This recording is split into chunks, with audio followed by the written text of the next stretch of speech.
Hello guys, welcome back to our channel simplified study official. तो guys आज की इस वीडियो में हम पढ़ने वाले हैं बीकॉम 6 सेम की फाइनेंशियल मैनेजमेंट की बुक से chapter SEBI guidelines for raising corporate finance. तो ये जो चैप्टर है ये 15 मार्क्स के लिए लॉन्ग क्वेश्चन आता है इसका। तो आज की वीडियो में इसकी फुल एक्सप्लेनेशन देखेंगे, साथ ही साथ इसके ईजी नोट्स का लिंक आपको डिस्क्रिप्शन में मिल जाएगा एंड फाइनेंशियल मैनेजमेंट की प्लेलिस्ट का भी मिल जाएगा। सो स्टार्ट करते हैं। फर्स्ट क्वेश्चन आपका बनता है इस चैप्टर में से, what is SEBI, what are its objective, या फिर what is the purpose of setting up SEBI. अब सेबी देखते हैं क्या है। सेबी की फुल फॉर्म है securities and exchange board of India. SEBI जो है एक स्टेटरी रेगुलेटरी बॉडी है जो जिसकी मेन रिस्पॉन्सिबिलिटी क्या है कि इंडिया की जो कैपिटल मार्केट है उसे रेगुलेट करना। सेबी जो है ये मॉनिटर करता है एंड रेगुलेट करता है सिक्योरिटीज़ मार्केट को, एंड साथ ही साथ ये इन्वेस्टर्स के इंटरेस्ट को क्या करता है, प्रोटेक्ट करता है, जिसमें SEBI rules and regulations provide करता है कि किस तरीके से कैपिटल मार्केट चलनी चाहिए। जो सेबी है वो इस्टेब्लिश किया गया था government of India in 1988 and इसे as a interim administrative body के रूप में इसे इस्टेब्लिश किया गया था, और उसके बाद लेटर ये स्टेटरी बॉडी बन गई थी 1992 में। ठीक है, नेक्स्ट है पर्पस या फिर ऑब्जेक्टिव्स ऑफ सेबी। क्या क्या पर्पस या ऑब्जेक्टिव्स है वो देख लेते हैं। पहला ऑब्जेक्टिव है कि ये जो सेबी है वो इंटरेस्ट जो है इन्वेस्टर्स का एंड राइट्स है उसे प्रोटेक्ट करता है गाइडलाइंस प्रोवाइड करके, एंड साथ ही साथ ये इन्वेस्टर्स को क्या करता है, एडुकेट करता है। नेक्स्ट है to promote orderly and healthy growth of securities market. साथ ही साथ सेबी क्या करता है, ये देखता है कि अच्छी तरीके से सिक्योरिटीज़ मार्केट ग्रो हो सके, क्या क्या गाइडलाइंस इशू करनी चाहिए, क्या क्या स्टेप्स उठाने चाहिए, वो सारी चीज़ें देखता है सेबी। नेक्स्ट है to regulate the business in stock exchanges. Regulate करता है सारा बिजनेस स्टॉक एक्सचेंज का। साथ ही साथ सेबी जो है वैसे गाइडलाइंस इशू करता है जिससे जो माल प्रैक्टिसेस हैं सिक्योरिटीज़ मार्केट में वो कम हो जाए या फिर प्रिवेंट हो जाए।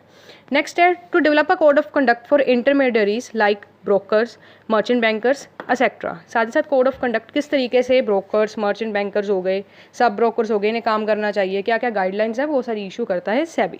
ठीक है, नेक्स्ट क्वेश्चन ये 2019 में आपको आया हुआ है, what do you mean by SEBI, discuss the powers and functions of SEBI. ठीक है, तो सबसे पहले जो मीनिंग है सेबी का ये मैंने अभी आपको ये फर्स्ट क्वेश्चन में पढ़ाई दी है। नेक्स्ट है फंक्शन, कौन कौन से फंक्शंस हैं सेबी के, यानी कि securities and exchange board of India के। तो गाइस जो ये फंक्शंस हैं सेबी के, ये आपके सेक्शन 11 सबसेक्शन 1 के अंदर आते हैं। ठीक है, सबसे पहला फंक्शन है regulate the business in stock exchanges and other securities market.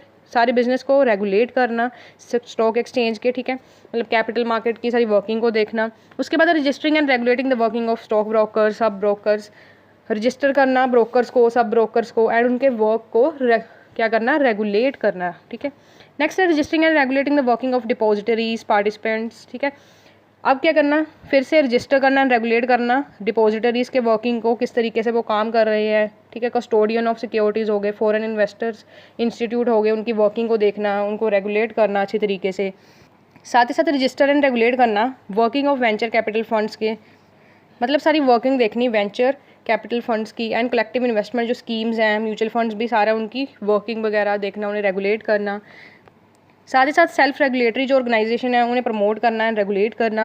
साथ ही साथ ये इंश्योर करना कि कोई फ्रॉड वगैरह या अनफेयर जो ट्रेड प्रैक्टिसेस हैं वो तो नहीं हो रही हैं, अगर हो रही हैं तो उन्हें प्रोहिबिट करना। इन्वेस्टर एजुकेशन प्रोवाइड करनी, ट्रेनिंग प्रोवाइड करनी इंटरमीडियरीज को, ठीक है, जैसे हमारे स्टॉक ब्रोकर, सब ब्रोकर्स, ये सारे आ जाते हैं।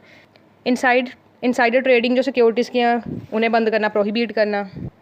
फ़ीस को चार्ज करना, रिसर्च जो है कंडक्ट करनी ताकि रूल्स एंड रेगुलेशंस अच्छे बन पाएँ, माल प्रैक्टिसेस जो है, अनफेयर ट्रेड प्रैक्टिसेस है वो कम हो सकें। ठीक है, तो ये मेन फंक्शंस हैं सेबी के। नेक्स्ट हम पढ़ने वाले हैं powers of security board exchange of India, यानी कि सेबी।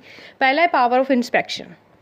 अब गाइस जो बोर्ड है, मतलब जो सेबी है, उसके पास ये पावर है कि वो किसी भी बुक को इंस्पेक्ट कर सकती हैं। ठीक है, किसी भी रजिस्टर हो गया, कोई डॉक्यूमेंट हो गया, कोई रिकॉर्ड हो गया, किसी भी लिस्टेड कंपनी का, पब्लिक जो कंपनी है उसका क्या कर सकते हैं, इंस्पेक्ट कर सकते हैं। अगर मान लो सेबी को लगता है कि हाँ यहाँ पे मान लो ये कोई कंपनी है, ठीक है, वहाँ पे फ्रॉड चल रहा है, तो वो सारी बुक्स एंड रजिस्ट्रार्स हो गए, उनके सारे को क्या कर सकते हैं, चेक कर सकते हैं, इन्वेस्टिगेट कर सकते हैं। नेक्स्ट है पावर ऑफ सिविल कोर्ट। अब गाइस जो ये पावर है code of civil procedure 1908 act के अंदर ये सारी आती हैं। इसके अंदर कोई भी बुक की डिस्कवरी एंड प्रोडक्शन जो है बुक्स की वो कर सकते हैं, मतलब किसी भी बुक को हम इन्वेस्टिगेट कर सकते हैं, इंस्पेक्शन कर सकते हैं। किसी भी पर्सन को वो बुलवा सकते हैं कि आपसे अगर पूछताछ करनी है, मान लो वो सोचते हैं कि ये कंपनी में ना कोई इनसाइडर ट्रेडिंग हो रही है, कोई अनफेयर ट्रेड प्रैक्टिसेस हो रही हैं, तो वो किसी भी पर्सन को बुला के उससे पूछताछ कर सकते हैं। किसी भी बुक को, रजिस्टर एंड डॉक्यूमेंट को क्या कर सकते हैं, फिर से इंस्पेक्ट कर सकते हैं। नेक्स्ट है power to suspend, restrain and attach.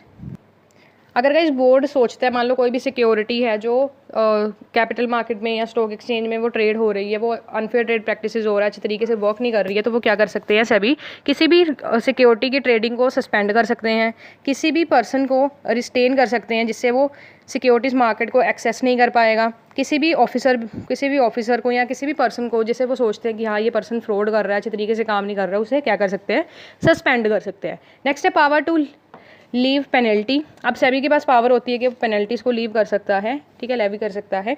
Next इसमें कौन कौन से सेक्शंस आ जाते हैं, section 15A, 15B, 15C, 15D, 15E, 15EA, 15EB, ये सारे आ जाते हैं।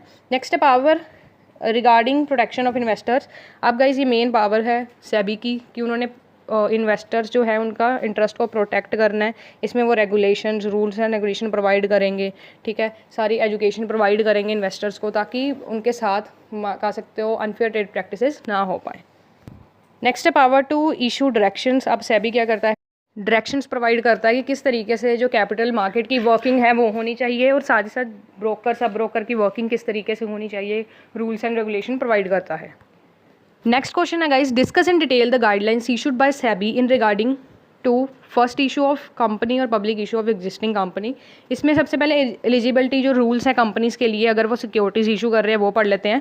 पहला है फिलिंग ऑफ ऑफर डॉक्यूमेंट। कोई भी company public issue of securities नहीं कर सकती अनलेस वो अपना जो प्रोस्पेक्टस उसे ड्राफ्ट करेंगी विद बोर्ड एंड थ्रू किसके साथ करेंगी, मर्चेंट बैंकर के through at least 30 days prior to filing of prospectus.